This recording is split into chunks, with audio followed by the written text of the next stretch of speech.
वो डेजोलेशन एट्रीब्यूट की इस प्योर ईवल पावर से चकित था। कुछ ही पलों में एनर्जी ने जंगल के पूरे हिस्से को निगल लिया था और अभी भी तेजी से फैल रही थी। जैसे ही फूल की चमक फीकी पड़ने लगी और उसका आकार छोटा होने लगा, फैंग यी समझ गया कि उसे अब जाना होगा। अगर वो इस प्रक्रिया को और देर तक चलने देता तो इस भारी एनर्जी डिस्टर्बेंस पर स्पिरिचुअल एनर्जी एसोसिएशन का ध्यान जरूर जाता। वो नीचे झुका और चमकते फूल को जड़ों सहित जमीन से उखाड़ लिया। वो जानता था कि इस तरह के एक्सपेरिमेंट के लिए ये पार्क एक रिस्की जगह थी। शहर के सेंटर के इतने करीब होने की वजह से एसोसिएशन इस पर जरूर नजर रखती होगी, जिन्हें इस बात की चिंता थी कि स्पिरिचुअल एनर्जी रिवाइवल सामान्य पौधों को भी खतरनाक थ्रेट्स में कैसे बदल सकती है। जब वो आया था तब उसने पार्क में सिक्योरिटी कैमरा की बढ़ी हुई संख्या और किसी भी दूसरे व्यक्ति की गैरमौजूदगी को भी नोटिस किया था। जब वो अपने नए प्राइज को लेकर जाने लगा तो उसने कुछ अविश्वसनीय देखा। फूल अभी भी हवा से एनर्जी सोख रहा था और उसकी जड़ें जमीन से अलग होने के बावजूद भी वो जीवित था और ठीक ठाक था। वो उसे और करीब से देखने लगा। उसके चेहरे पर अचरज भरी मुस्कान थी। उसे ये जादुई लगा कि उखाड़े जाने के बाद भी उसकी स्पिरिचुअलिटी बिल्कुल भी कम नहीं हुई थी, खासकर तब जब कुछ ही पल पहले वो एक साधारण जंगली फूल था जिसे उसने चुना था। इस बात ने उसे एक गहरे निष्कर्ष पर पहुंचाया। प्लांट को डेजोलेशन एट्रीब्यूट देकर उसने उसकी इवोल्यूशनरी पोटेंशियल को खोल दिया था और उसे एक ऐसे रास्ते पर डाल दिया था जिस पर वो उससे कहीं ज्यादा बेहतर बन सकता था जितना वो पहले था। जैसे ही फैंग यी पार्क छोड़ने वाला था, जंगल में एक जोर का अलार्म बजने लगा। उसकी लाल बत्ती चमकने लगी। एक तेज रोबोटिक आवाज ने एक गंभीर चेतावनी दी, एबनॉर्मल वैल्यू एक्सीडेड। फैंग यी तुरंत समझ गया कि भले ही उसने जल्दी करने की कोशिश की हो, फिर भी उसने पार्क के मॉनिटरिंग सिस्टम को चालू कर दिया था। बिना समय बर्बाद किए उसने अपना नया डेजोलेशन फूल उठाया और तुरंत चला गया। कई मील दूर spiritual energy revival plant research department नाम के एक हाईटेक कंट्रोल रूम में वही अलार्म्स बजने लगे। टेक्नीशियंस घबरा कर चिल्लाने लगे कि अनोमली वैल्यू तेजी से बढ़ रही थी और क्या हो रहा था ये जानने की मांग कर रहे थे। तुरंत एक आदेश दिया गया, सभी स्टाफ को अपने प्रोटेक्टिव ब्रेसलेट पहनने, पार्क में घुसने और तुरंत उस एरिया को ब्लॉक करने का आदेश दिया गया ताकि कोई अंदर या बाहर जा न सके। पूरी प्रोटेक्टिव गियर में एक टीम जंगल के उस बेजान हिस्से में दाखिल हुई। एक मेंबर ने अपनी रिस्ट डिवाइस पर रीडिंग देखी जिसने एक खतरनाक हाई वैल्यू 30 दिखाया। उसने कहा कि ये वैल्यू बहुत डराने वाली थी। तुलना के लिए चीन चेंग यूनिवर्सिटी की घटना में वैल्यू केवल 8 से 10 के बीच थी और यहाँ तक कि शक्तिशाली डार्क रिवर लावर ड्रैगन का पीक भी 25 पर था। एक और टीम मेंबर ने कहा कि पार्क का ओरिजिनल स्पिरिचुअल एनर्जी लेवल कभी 10 से ऊपर भी नहीं गया था। जब एक रिसर्चर मिट्टी का सैंपल ले रहा था तभी दूसरे ने अपनी अजीब फाइंडिंग्स बताई। हवा की नमी, सतह का टेम्परेचर और सूरज की रोशनी, सब कुछ पूरी तरह से नॉर्मल था। फिर भी एरिया के सभी प्लांट्स ऐसे लग रहे थे जैसे कि उनकी जिंदगी कुछ ही सेकंड में खत्म हो गई हो। टीम लीडर ने फैसला किया कि उन्हें सेंटर के और करीब जाने की जरूरत थी ताकि ये पता लगाया जा सके कि किस तरह के स्पिरिचुअल एट्रीब्यूट ने ऐसी घटना को अंजाम दिया था। लेकिन जैसे ही एक मेंबर आगे बढ़ा, चश्मे वाले एक और रिसर्चर जो एक सीनियर मेंबर लग रहा था उस पर चिल्लाया कि वो रुक जाए और ज्यादा करीब न जाए। उसने गंभीर अधिकार के साथ उन्हें किसी भी चीज को न छूने की चेतावनी दी। लेफ्टओवर एनर्जी को डेजोलेशन एट्रीब्यूट के रूप में पहचाना। फिर उसने पूछा कि क्या उनमें से कोई उस वाइन के बारे में जानता था जो हाल ही में आसमान से नीचे आई थी। युवा रिसर्चर्स सदमे में चुप हो गए। उनमें से एक को आखिरकार अपनी आवाज मिली, बढ़ते डर के साथ ये महसूस करते हुए कि सीनियर रिसर्चर उस बदनाम डेविल लाइक वाइन के बारे में बात कर रहा था जिसे पहले से ही एक ए लेवल म्यूटेशन के रूप में क्लासिफाई किया जा चुका था। सीनियर रिसर्चर ने उनके डर की पुष्टि कर दी। वाइन की एक गोस्टली इमेज के सामने खड़े होकर, जिसके बेस पर उसके पीड़ितों की आत्माएं फंसी हुई थीं, उसने उसकी भयानक शक्ति के सोर्स के बारे में बताया। उसके इतना घातक होने की वजह, उसके इतने सारे पायनियर्स को मारने की वजह उसकी नेचुरल डेजोलेशन एट्रीब्यूट थी, एक शक्तिशाली पैरासिटिक एबिलिटी जो अपने चारों ओर के सभी जीवों से लाइफ फोर्स छीन लेती है और हर उस चीज को अपना बना लेती है जिसे वो छूती है। जिस यंग रिसर्चर ने मृत एरिया में कदम रखने ही वाला था, उसने डर में पसीना बहाते हुए और हांफते करते हुए अपनी छाती पकड़ ली। उसने अपने सीनियर का धन्यवाद किया, ये महसूस करते हुए कि उसकी जान अभी अभी बच गई थी। सीनियर रिसर्चर ने समझाया कि डेजोलेशन एट्रीब्यूट को जगाने वाले किसी भी प्लांट के चारों ओर का एरिया एक डेड जोन था, जहां जो भी दाखिल होगा उसकी लाइफ फोर्स खत्म हो जाएगी। उसे ज़ेय देश में एक और ऐसे प्लांट का डेटा याद आया। हवान सिटी में एक फॉरबिडन जोन में एक सड़ा हुआ प्राचीन पेड़ जो अपने पास आने वाले किसी भी जीवन को तुरंत नष्ट कर देता था। वो लाइफलेस क्लियरिंग को गंभीर चिंता के साथ देखने लगा, ये कहते हुए कि इस नए युग में पौधों के म्यूटेशन को अनदेखा नहीं किया जा सकता। जितना वो जानते थे, डेजोलेशन एट्रीब्यूट वो सबसे शक्तिशाली एट्रीब्यूट था जिसे कोई प्लांट जगा सकता था, और अब एंशिएंट ट्री और सेलेस्टियल वाइन के अलावा तीसरा भी पैदा हो गया था। उनके लेक्चर को एक हाथ के कंधे पर थपथपाने से रोका गया। रिसर्च टीम ने आश्चर्य से देखा कि मेजर हार्ली का सख्त चेहरा था, जो अपने सैनिकों के समूह के साथ वहां आए थे। मेजर को पहले ही इस स्थिति के बारे में बता दिया गया था। उन्होंने साइट पर मौजूद सभी रिसर्चर्स को एडवांस प्रोटेक्टिव सूट्स पहनने और उनके साथ कंटेमिनेटेड एरिया में जाने का आदेश दिया। मेजर हार्ली के नेतृत्व में नई तैयार की गई टीम, जिसमें अब सू चिंगी भी शामिल हो गई थी, डेड जोन में मजबूती से कदम बढ़ाए। जैसे ही वे अपने स्कैनर्स के साथ आगे बढ़े, उन्होंने कई कंफ्यूजिंग डिस्कवरीज की। उन्हें डेजोलेशन एनर्जी का कोई सोर्स नहीं मिल रहा था और ऑरा खुद भी तेजी से फीकी पड़ रही थी। उनके आने के कुछ ही मिनटों में लेवल गिरकर 25 हो गया था। ये उस बात के खिलाफ था जो वे सेलेस्टियल वाइन के बारे में जानते थे, जिसे चलने में सक्षम माना जाता था। मेजर हार्ली सुचिंगी की ओर मुड़े और एरिया की ओर करीब से जांच करने का सुझाव दिया। वो सहमत हो गई, उसकी अभिव्यक्ति गंभीर थी। जैसे ही मेजर हार्ली और सचिंगिंग ने अपनी जांच शुरू की, नीले ऑरा वाले टीम के 2 मेंबर्स बची हुई स्पिरिचुअल एनर्जी के फ्लो का पता लगाने लगे। एनर्जी के निशान उन्हें डेड जोन के बाहरी किनारों से एक ही शुरुआती पॉइंट पर ले गए। जैसे ही वो करीब पहुंचे, वे रुक गए, उनके चेहरे सदमे से भर गए थे। मेजर और सचिंगिंग को एक ही समय पर भयानक सच का एहसास हुआ। डेजोलेशन एनर्जी का सोर्स खोदा गया था और ले जाया गया था। प्रोटेक्टिव सूट में एक रिसर्चर को विश्वास नहीं हो रहा था कि वो क्या सुन रहा था, ये सवाल करते हुए कि ऐसी चीज संभव कैसे थी। मेजर हार्ली जानते थे कि अगर सच में किसी के पास डेजोलेशन डेड जोन में घुसने और उसके सोर्स को चुराने की पावर थी, तो उसकी आइडेंटिटी बेहद जरूरी थी। हालांकि सू जिंजी के पास एक और थियरी थी। उसने मेजर को एक चमकता हुआ डेटा पैड दिखाया, ये बताते हुए कि एक बिग डेटा एनालिसिस करने के बाद उन्हें एक ऐसा व्यक्ति मिला था जिसकी हरकतें इस घटना और हाल ही में हुए एक और म्यूटेशन दोनों से मेल खाती थी। स्क्रीन पर मौजूद फाइल में फैंग यी की तस्वीर दिखाई गई थी, उसका नाम साफ दिख रहा था। तभी मेजर ली ने सुइंग यिंग को बताया कि वो उसे फॉर्म यी की सारी जानकारी भेज देंगे, ये पुष्टि करते हुए कि वो बहुत हद तक वही पायनियर था जिसके वो संपर्क में थी। इसके साथ ही उन्होंने अपनी टोपी से इशारा किया, ये कहते हुए कि बाकी काम संभालना उनकी एसोसिएशन का था। सुनसान जंगल में अकेली सचिंगिंग ने डेटा पैड पकड़ा हुआ था, उसकी अभिव्यक्ति ग्रिम अंडरस्टैंडिंग की थी। 2 घंटे बाद अपने अपार्टमेंट में वापस फॉर्म यी ने अपने नए डेजोलेशन फूल को सावधानी से एक छोटे से गमले में रखा। वो मुस्कुराया, ये सोचते हुए कि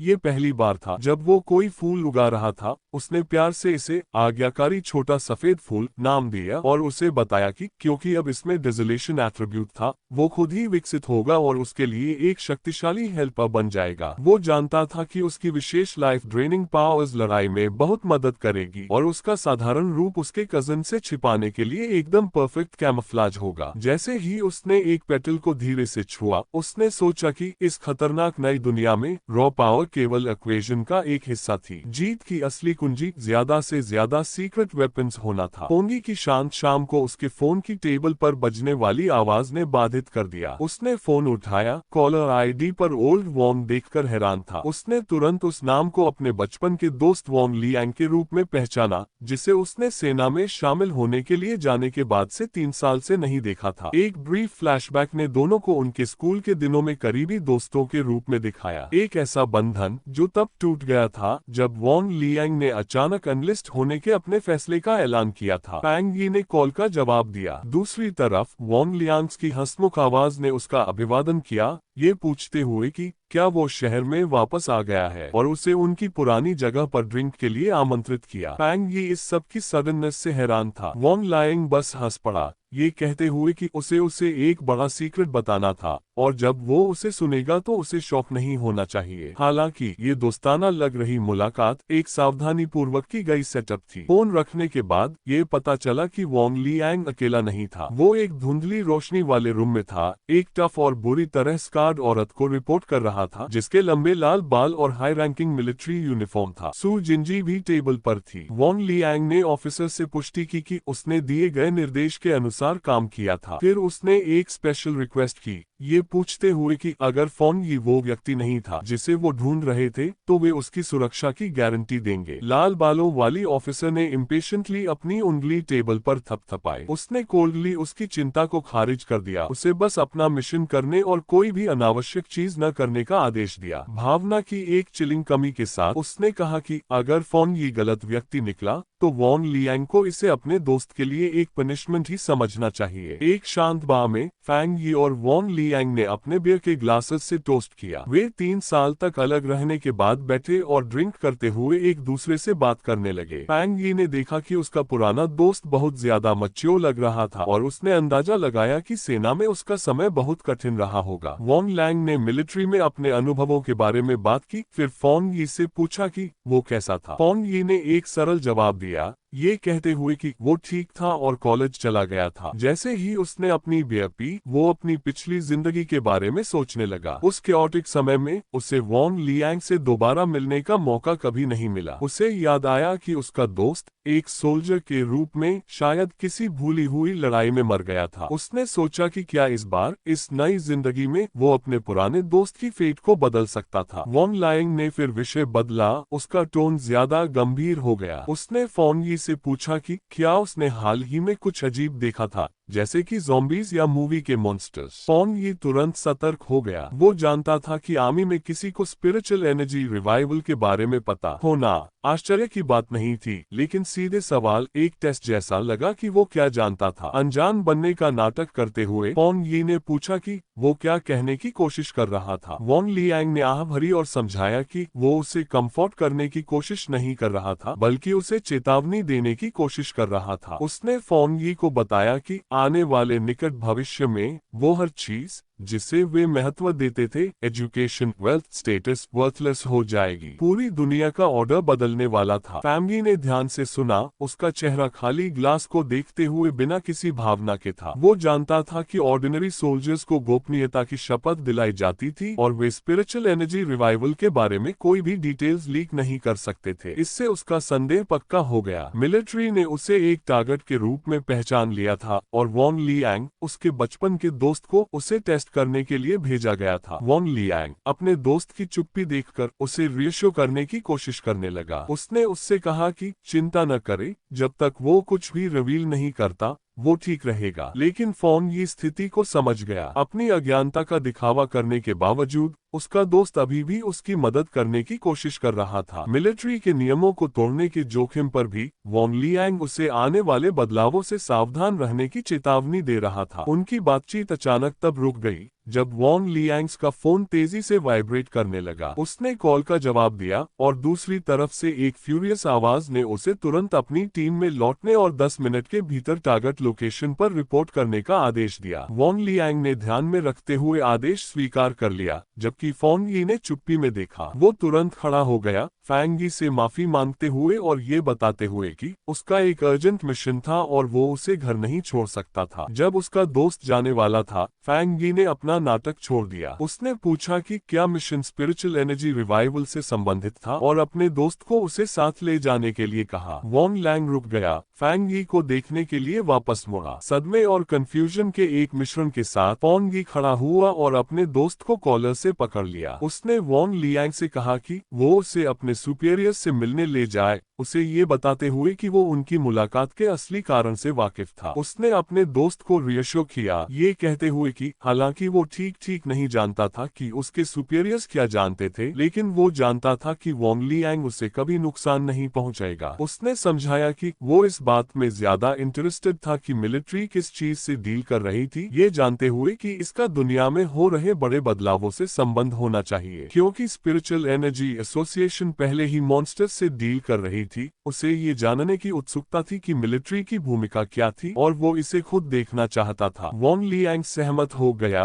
और वे दोनों एक पहाड़ की घाटी में एक बड़े भारी गार्डेड मिलिट्री बेस की ओर चले गए, जिसका label military number 19 spiritual forbidden zone था। जैसे ही वे करीब पहुंचे, फैंग यी उस एरिया में अनबिलीवेबली डेंस स्पिरिचुअल एनर्जी से प्रभावित हुआ। उसने कहा कि कंसंट्रेशन लेवल इतना ज्यादा था कि ये एक स्टैंडर्ड पोल्यूशन जोन से भी ज्यादा था। जैसे ही उनका सामना सैनिकों की एक स्क्वाड से हुआ, उनमें से एक ने वॉन्ग लियांग को अपनी टीम में लौटने का आदेश दिया। एक क्विक चेक के बाद सैनिकों ने फैंग यी को बेस में दाखिल होने दिया और उसे एक ब्राइट कॉरिडोर के माध्यम से अंदर ले गए। मिलिट्री बेस के अंदर फैंग यी और वॉन्ग लियांग को एक बड़े कैवन लाइक ट्रेनिंग ग्राउंड में ले जाया गया। वहाँ सैनिकों का एक बड़ा समूह एक डेस्परेट बैटल में था। एक मॉन्स्ट्रस स्पाई की ब्लैक क्रिएचर को एक चमकती लाल आंख के साथ रोकने के लिए क्रैकलिंग ब्लू एनर्जी का उपयोग कर रहा था। बीस्ट ने भयंकर पावर के साथ पलटवार किया, लाल एनर्जी की एक डेविस्टेटिंग बीम चलाई जो सैनिकों की रैंक से होकर गुजरी, जिससे दर्द और डर की चीखें निकली। एक ऊंचे प्लेटफॉर्म पर खड़ी टफ लाल बालों वाली ऑफिसर सीन को एक क्रिटिकल आंख से देख रही थी। फैंग यी, जिसे उसके सामने लाया गया था, उसने तुरंत क्रिएचर की पावर को दो अलग अलग एट्रीब्यूट्स के मिश्रण के रूप में पहचाना। ऑफिसर ने उसके विचार की पुष्टि की, ये कहते हुए कि मॉन्स्टर, डार्क और फ्लेम एट्रीब्यूट्स का एक परफेक्ट मिक्स था जो इसे एक्सेप्शनली भयंकर और क्रूर बनाता था। उसने कहा कि उसने पहले ही उसके कई सैनिकों को गंभीर रूप से घायल कर दिया था। एक कैप्शन ने उसे 3 star ghost x realm officer गी रॉययान के रूप में पहचाना। वैंग लायंग को देखते ही उसने जोर से उसका नाम लिया और वो तुरंत ध्यान में खड़ा हो गया। उसने गुस्से में पूछा कि वो एक अनऑथराइज्ड व्यक्ति को रिस्ट्रिक्टेड एरिया में क्यों लाया था, लेकिन इससे पहले कि वो समझा पाता, उसने उसे काट दिया। उसकी अभिव्यक्ति थोड़ी नर्म हो गई जब उसने उससे कहा कि इसे भूल जाओ, स्थिति अर्जेंट थी और उन्हें तुरंत फॉर्मेशन में शामिल होने की जरूरत थी। फिर उसने अपना ध्यान फैंग यी की ओर लगाया। उसे उसमें कुछ भी स्पेशल नहीं दिखा, ये कहते हुए कि उसकी स्पिरिचुअल एनर्जी केवल थोड़ी सी एक्टिव थी। उसने संक्षेप में सोचा कि क्या वो वही शक्तिशाली पायनियर था जिसे वे ढूंढ रहे थे, लेकिन इस विचार को खारिज कर दिया, ये जानते हुए कि उसे लड़ाई पर ध्यान केंद्रित करना था। उसने उसे एक सख्त चेतावनी दी, क्योंकि वो वॉन्ग लिंस का दोस्त था, वो ज्यादा कुछ नहीं कहेगी, लेकिन वो एक रिस्ट्रिक्टेड एरिया में था और उसकी जिंदगी अब उसकी खुद की जिम्मेदारी थी। उसे ये भी शपथ दिलाई गई थी कि वो जो कुछ भी देखेगा उसे गुप्त रखेगा। फैंग यी ने बस इतना ही जवाब दिया कि वो समझ गया। ये सब होने के बाद जी रॉयन ने कमान संभाली। उसने एक विशाल एनर्जी कैनन उठाया और अपने 2 सैनिकों के नाम चिल्लाए। दोनों आदमी तुरंत एक्शन में आ गए। उनके शरीर ब्लू एनर्जी से ढके हुए थे जब उन्होंने मॉन्स्टर से करीब से लड़ाई की। गी रॉयन ने फिर अपनी कैनन का निशाना साधा और क्रिएचर पर प्योर एनर्जी का एक बड़ा ब्लास्ट फायर किया। अटैक मॉन्स्टर पर हेडन लगा, जिससे एक बड़ा एक्सप्लोजन हुआ, लेकिन क्रिएचर हार से बहुत दूर था। उसने एक एंग्री रॉक किया क्योंकि उसकी शैडोई फॉर्म एक भयानक लाल रोशनी के साथ पल्स करने लगी। उसका फैंग माउथ बड़ा और ज्यादा मेनेसिंग हो रहा था। ये साफ था कि अटैक ने उसे केवल ज्यादा एंग्री किया था, जिससे उसका म्यूटेशन और भी खराब हो गया था। नाराज मॉन्स्टर ने अपने विशाल क्लॉज से वार किया और एक सैनिक ने अपने कॉमरेड को चेतावनी दी। दूसरा सैनिक अटैक को ब्लॉक करने में कामयाब रहा, लेकिन वार की ताकत ने उसे पीछे की ओर धकेल दिया। गी रॉयन ने तुरंत चार्ज लिया, अपनी टीम को केयरलेस न होने और अपनी दूरी बनाए रखने का आदेश दिया। वो जानती थी कि उन्हें क्रिएचर को उसके एवोल्यूशन पूरा करने से पहले ही खत्म करना होगा। किनारे से देखते हुए फैंग यी सैनिकों के परफॉर्मेंस से प्रभावित था। उसने कॉमरेड्स की एक वेल ट्रेन्ड टीम को देखा जो अविश्वसनीय डिसिप्लिन और कोऑर्डिनेशन के साथ एक दूसरे पर पूरी तरह भरोसा करते थे। वो जानता था कि हर व्यक्ति जरूरी था और जब वे एक साथ काम करते थे तो वे अपनी इंडिविजुअल स्ट्रेंथ से कहीं ज्यादा पावर अनलीश कर सकते थे। हालांकि ये विचार तुरंत टूट गया जब उसने महसूस किया कि मॉन्स्टर की पावर एक डरावनी दर से बढ़ रही थी। उसने उन्हें भागने के लिए चिल्लाया, उन्हें चेतावनी दी कि वे क्रिएचर के इस करंट स्टेट के लिए कोई मैच नहीं थे, लेकिन उसकी चेतावनी केओस में खो गई। मॉन्स्टर ने डार्क पर्पल एनर्जी का एक बड़ा ब्लास्ट छोड़ा जिससे सैनिक उड़ गए। गिरोयन ने पीछे हटने से इनकार कर दिया। उसने अपनी टीम को अपना अलर्ट लेवल बढ़ाने और रिस्ट्रिक्टेड एरिया के म्यूटेशन लेवल को अपग्रेड करने का आदेश दिया। एक फ्यूरियस रॉ के साथ उसने आदेश दिया कि कोई भी पीछे नहीं हटेगा। बहुत देर हो चुकी थी। मॉन्स्टर का ट्रांसफॉर्मेशन पूरा हो चुका था। वो अब एक विशाल डेमोनिक बीस्ट के रूप में खड़ा था जो ब्लैक और रेड फ्लेम्स से ढका हुआ था। उसकी आंखें प्योर ईवल से चमक रही थीं। सैनिकों में से एक ने एक टेरिफाइड वार्निंग चिल्लाई। ईवल डॉग डार्क एट्रीब्यूट के साथ पूरी तरह से मिल गया है और इसका म्यूटेशन पूरा हो गया है। क्रिएचर की सिंगल आई अब एक जलता हुआ लाल ऑब एक नए टारगेट पर केंद्रित हो गई। उसने वॉन्ग लियांग पर अपनी नजरें टिका दी, जो डर से जम गया था और उसे ही देख सकता था। जैसे ही मॉन्स्टर वार करने की तैयारी कर रहा था, जियरो यान और फॉन्ग ये दोनों ने हॉरर में रिएक्ट किया। एक झटके में ये महसूस किया कि वॉन्ग लियांग मौत के खतरे में था। ठीक जैसे ही मॉन्स्टर ने अपना एवोल्यूशन पूरा किया, पावर के एक ब्लास्ट में आगे बढ़ते हुए एक सैनिक को एनर्जी के एक सर्च से बुरी तरह से पीछे फेंक दिया गया। गी रोयोंग ने तुरंत अपनी टीम का ध्यान खींचते हुए चिल्लाया, ये ऐलान करते हुए कि सी लेवल ईवल डॉग पूरी तरह से म्यूटेट हो गया है और अब इसे बी लेवल थ्रेट के रूप में रिक्लासिफाई किया गया है, जिसके लिए हमारी बैटल प्लान में तुरंत बदलाव की आवश्यकता है। जो सैनिक जमीन पर गिर गया था, उसने खून का एक स्प्रे खांसकर निकाला। पैंग यी उसकी तरफ भागा, उसे पकड़कर पूछा कि क्या वो ठीक है। घायल सैनिक ने समझाया कि वो मॉन्स्टर के रिस्ट्रेनिंग कॉलर पर स्पिरिचुअल एनर्जी भेजने की कोशिश कर रहा था, लेकिन क्रिएचर के एवोल्यूशन की वजह से डिवाइस बुरी तरह से एक्सप्लोड हो गया था। एक काला गाढ़ा लिक्विड खांसने के बावजूद सैनिक बहादुर बनने की कोशिश कर रहा था। पॉन्गी से कह रहा था कि वो रिस्ट्रिक्टेड एरिया 19 के ऑफिसर्स की चिंता न करे। पॉन्गी केवल एक ग्रिम एंग्री एक्सप्रेशन के साथ देख सकता था, ये महसूस करते हुए कि उसके सामान्य वेपन्स अब बेकार थे। गी रोयान ने अपनी भारी एनर्जी कैनन को जमीन पर गिरा दिया। वो अपनी बची हुई ट्रूप्स के सामने खड़ी हुई। उसका डिटर्मिनेशन अटल था। उसने एक अंतिम डेस्परेट आदेश दिया, चाहे उन्हें कुछ भी करना पड़े, भले ही इसकी कीमत उनकी जान हो। वे इस बी लेवल म्यूटेशन को रिस्ट्रिक्टेड जोन से एस्केप नहीं होने दे सकते। लेकिन जैसे ही वो और उसकी टीम अपना आखिरी स्टैंड लेने वाली थी, फैंग यी उसके ठीक सामने आ गया, उसका रास्ता रोकते हुए। गी रोयान ने पूछा कि वो क्या कर रहा था, लेकिन उसने उसे नजरअंदाज कर दिया। उसकी आंखें और हाथ एक ब्रिलियंट ब्लू लाइट के साथ चमकने लगे, क्योंकि रॉ लाइटनिंग के आर्क्स उसके चारों ओर क्रैकल कर रहे थे। तो दोस्तों, यहीं पर खत्म होता है आज का ये एपिसोड। थोड़ा लेट हो गया अपलोड करने में, उसके लिए सॉरी, लेकिन मैंने सोचा इस बार आपको एक लंबी वीडियो दूं, इसलिए जानबूझकर 2 चैप्टर्स का इंतजार किया। अगर आपको वीडियो पसंद आए हो तो लाइक, कमेंट और शेयर जरूर करना और चैनल को सब्सक्राइब करना मत भूलना। मिलते हैं अगले एपिसोड में, तब तक के लिए धन्यवाद।